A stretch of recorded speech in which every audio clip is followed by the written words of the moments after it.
ഇപ്പൊ പൊക്കോട്ട് പോകാൻ. അപ്പം ഇതിന് തൊട്ട് താഴെ നമുക്ക് കാണാം ഗെത്സമൻ തോട്ടമാണ് കാണുന്നത്.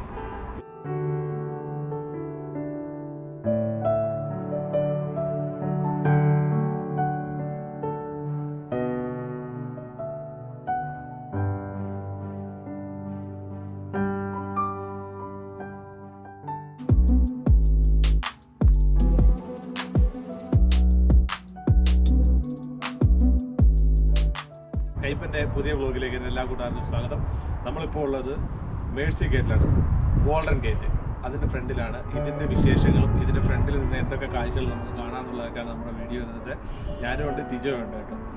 ടൈറ്റ് സെക്യൂരിറ്റിയാണ്, ഇതിന് മുകളിൽ വരെ സെക്യൂരിറ്റിയാണ്. ഇവിടെ നിന്ന് അവരിങ്ങനെ വീക്ഷിക്കുകയാണ് കേട്ടോ.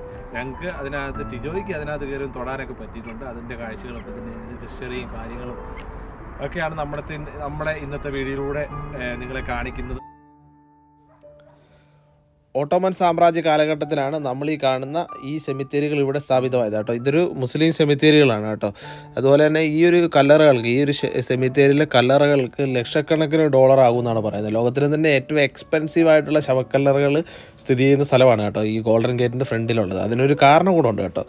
ഒലിവ് മലയ്ക്കും വിശുദ്ധ ദേവാലയത്തിനും ഇടയിലുള്ള പുണ്യസ്ഥലമായതിനാലും അവസാന വിധിയിലും പുനരുദ്ധാരണത്തിനുമായി എത്തുന്ന ദൈവം പ്രവേശിക്കുന്ന പുണ്യ കവാടത്തിന് മുമ്പിലായുള്ള അന്ത്യവിശ്രമ സ്ഥലമായാണ് ഇതിനെ കാണുന്നത്. അതായത് അന്ന് ദൈവ ലോകാവസാന സമയത്ത് വരുന്ന സമയത്ത് ഈ ഒരു ഗോൾഡൻ ഗേറ്റ് വഴിയായിരിക്കും പ്രവേശിക്കുന്നത്. ആ സമയത്ത് ഈ ഫ്രണ്ടിൽ കിടക്കുന്ന ശവക്കല്ലറയിലുള്ള ആത്മാക്കളെല്ലാം ഡയറക്റ്റ് സ്വർഗത്തിലേക്ക് പ്രവേശിക്കുമെന്നാണ് വിശ്വാസം കേട്ടോ. നമ്മൾ തൊട്ട് താഴെ കാണുന്നതാണ് ഒലിവ് മലയാണ്. നമ്മൾ ഇവിടുന്ന് താഴോട്ട് നോക്കി കാണുന്നത് ഒലിവ് മലയാണ്. അവിടുന്ന് നമുക്ക് കാണാൻ കഴിയും. അതുപോലെ ഗെത്സമൻ തോട്ടം കാണാൻ കഴിയും. മേരി മഗ്ദലന്റെ ചർച്ച് കാണാൻ കഴിയും. അതുപോലെ തന്നെ മാതാവ് സ്വർഗാരോഹണം ചെയ്ത പള്ളി ആ സൈഡിലായിട്ട് കാണാൻ കഴിയും. കിദ്രോൺ വാലി കാണാൻ കഴിയും. അങ്ങനെ ഒരുപാട് കാഴ്ചകൾ നമുക്ക് ഇവിടെ നിന്ന് കാണാൻ കഴിയും കേട്ടോ. ഇന്ന് കാണുന്ന ഈ കവാട നിർമ്മാണം പൂർത്തീകരിച്ചിരിക്കുന്നത് 1525 കേട്ടോ. ഓട്ടോമൻ കാലഘട്ടത്തിലാണ് ഈ ഒരു പ്രതിരോധ മതിലുകൾ നിർമ്മാണം നടന്നത്. നമുക്ക് കണ്ടു കഴിഞ്ഞാൽ മനസ്സിലാവും. അതിൻ്റെ തൊട്ട് താഴെയുള്ള വലിയ കല്ലുകൾക്കൊക്കെ ഏകദേശം 10 ടണ്ണോളം ഭാരം വരുന്ന വലിയ കല്ലുകളാണ്. അതിൻ്റെ നീളവും വീതിയും ഒക്കെ അതുപോലെ വലിപ്പമുള്ളതാണ് കേട്ടോ. അതിന് ഈ ഒരു സ്വർണ്ണ കവാടത്തിൻ്റെ ബാക്ക് വശത്താണ് ജെറുസലേം ദേവാലയം വരുന്നത്. ഇപ്പോൾ അവിടെ അലസ്ക മോസ്കാണ് ഇരിക്കുന്നത്. ആ ഭാഗത്തായിരുന്നു തകർക്കപ്പെട്ട രണ്ടാം ജെറുസലേം ദേവാലയം ഇരുന്ന സ്ഥലമായിരുന്നു കേട്ടോ അത്. സോളമൻ രാജാവിൻ്റെ കാലഘട്ടത്തിൽ പണിത ദേവാലയത്തിനും ഇത്തരത്തിലുള്ള പ്രതിരോധ മതിലുകളുണ്ടായിരുന്നു. എന്നാൽ പലതവണയായി ഉണ്ടായ ആക്രമണങ്ങളും ദേവാലയ നശീകരണത്തെ തുടർന്ന് അത് നശിപ്പിക്കപ്പെടുകയായിരുന്നു. നമ്മൾ ഈ കാണുന്ന ഗോൾഡൻ ഗേറ്റിന് മലയാളത്തിൽ പറയുകയാണെങ്കിൽ സുവർണ്ണ കവാടം എന്ന് പറയും, അതുപോലെ കരുണയുടെ കവാടം എന്ന് പറയും, അതുപോലെ തന്നെ കിഴക്കൻ കവാടം എന്നറിയപ്പെടുന്നു. അങ്ങനെ വ്യത്യസ്ത പേരുകളുണ്ട് കേട്ടോ ഇതിന്. 3 വിശ്വാസങ്ങളുടെ ഗ്രന്ഥങ്ങളിലും ജെറുസലേം സിറ്റിയിലെ ഈ കവാടത്തിനെ കുറിച്ച് പറയുന്നുണ്ട്. കിഴക്ക് ഭാഗത്തുനിന്ന് ജെറുസലേം ദേവാലയത്തിലേക്ക് പ്രവേശിക്കാൻ കഴിയുന്ന ഒരേ ഒരു കവാടമാണ് ഈ കാണുന്ന ഗോൾഡൻ ഗേറ്റ്. അതുപോലെ തന്നെ ജെറുസലേം സിറ്റിയിലെ ഏറ്റവും കവാടങ്ങളിൽ ഒരുപാട് 8 ഗേറ്റുകളുണ്ട്. 8 ഗേറ്റുകളിലെ അടയ്ക്കപ്പെട്ടതും അതുപോലെ തന്നെ ഏറ്റവും പ്രധാനപ്പെട്ടതും ഏറ്റവും പഴക്കവും ചെന്നതുമായ കവാടമാണ് കേട്ടോ. ഗേറ്റാണ് ഗോൾഡൻ ഗേറ്റ്.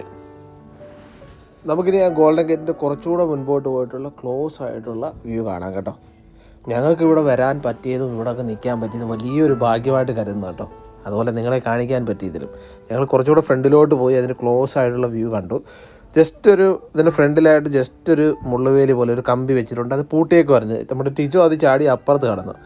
നിമിഷ നേരം കൊണ്ട് കുറേ പട്ടാളക്കാർ അതിൻ്റെ മുകളിലായിട്ടും അതുപോലെ തന്നെ 2-3 പട്ടാളക്കാർ ഞങ്ങളുടെ അടുത്തേക്ക് ഓടി വന്നു.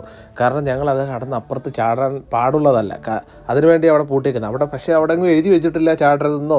ഞങ്ങൾ വിചാരിച്ച് ഇപ്പം ഈ കൊറോണയൊക്കെ ആയതുകൊണ്ട് അടച്ചിട്ടേക്കുവാണെന്ന് വിചാരിച്ചിട്ടാണ് ഞങ്ങൾ അപ്പുറത്ത് ചാടിയത്. അപ്പോൾ അതൊരിക്കലും ചാടാൻ പാടുള്ളതല്ല. കാരണം അത് വളരെ പ്രധാനപ്പെട്ട ഒരു സ്ഥലമാണ്. അതുപോലെ തന്നെ ഒരുപാട് ആക്രമണങ്ങളും കാര്യങ്ങളൊക്കെ നടക്കാൻ സാധ്യതയുള്ള സ്ഥലമാണ്. അതുകൊണ്ടാണ് അവിടെ ഒരു റെസ്ട്രിക്ഷൻ ആ ഒരു ഭാഗത്ത് വെച്ചേക്കുന്നത്. അപ്പം പിന്നെ അതുപോലെ തന്നെ ഇവിടുത്തെ പട്ടാളക്കാർക്ക് മുട്ടിന് താഴെ വെടിവെക്കാനുള്ള റൈറ്റ്സ് ഉണ്ട്. അപ്പം ഞങ്ങൾ ഏതോ ഒരു ഭാഗ്യത്തിന് മുട്ടിന് താഴെ വെടിയൊന്നും കൊണ്ടില്ല ഭാഗ്യത്തിന്. ആരുടെയൊക്കെ പ്രാർത്ഥന. പക്ഷേ ഒരിക്കലും ഇനി ആരെങ്കിലും വരുവാണെങ്കിൽ അത് ചാടിക്കടക്കാൻ ശ്രമിക്കരുത്.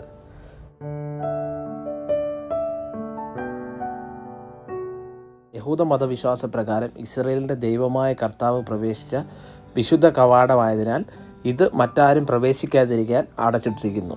എസക്കിയേൽ പ്രവാചകൻ്റെ പുസ്തകത്തിൽ 44 അധ്യായം 1 മുതൽ 3 വരെയുള്ള വാക്യങ്ങളിൽ ഈ കവാടത്തിനെക്കുറിച്ച് ഇതിലെയുള്ള പ്രവേശന അനുമതിയുമായി ബന്ധപ്പെട്ടുള്ള കാര്യങ്ങളും വിശദീകരിച്ചിരിക്കുന്നു. അതുപോലെ തന്നെ മുസ്ലിം മതവിശ്വാസ പ്രകാരം ഗോൾഡൻ ഗേറ്റ് അന്ത്യവിധിയുമായി ബന്ധപ്പെടുത്തിയതാണ് വിശുദ്ധ ഗ്രന്ഥമായ ഖുറാനിൽ പറയുന്നത്. അതുപോലെ തന്നെ ക്രിസ്ത്യൻ മതവിശ്വാസ പ്രകാരം ഓശാന ഞായറാഴ്ചയിൽ യേശുവിൻ്റെ രാജകീയ പ്രവേശനം നടന്നത് ഈ കവാടത്തിലൂടെയായിരുന്നു.